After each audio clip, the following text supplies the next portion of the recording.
দেখো, rain lily গাছের সব ভালো, কিন্তু আমি 2 বছর ধরে লক্ষ্য করছি যে রেইন লিলি গাছে না এরকম শুঁয়োপোকা লাগে। আর একদম ফুল ফোটা যখন শেষের দিকে চলে আসে, মানে ধরো তোমার বর্ষাকালে তো রেইন লিলি হয়, তো বর্ষাকালটা যখন প্রায় চলে যাবে সেই টাইমটাই আমি দেখি যে এই শুঁয়োপোকাগুলো গাছে লাগে। আর পাতাগুলো খেয়ে যে কী অবস্থা করে, তোমরা এই সামনের পাতাগুলো দেখেই হয়তো বুঝতে পারছো।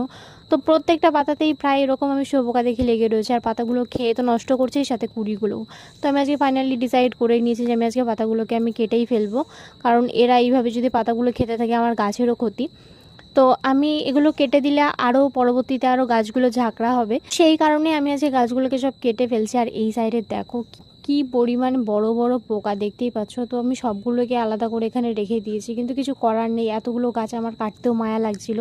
তো ফাইনালি আমি গাছগুলোকে কেটে মাত্র 2-1টা কুড়ি যে গাছগুলোর মধ্যে ছিল সেগুলোকেই শুধু রেখে দিয়েছি, বাদ বাকি সব পাতা আমি কেটে দিয়েছি। এই সাইডে দেখো, এই সাইডেও দেখতে পাবে।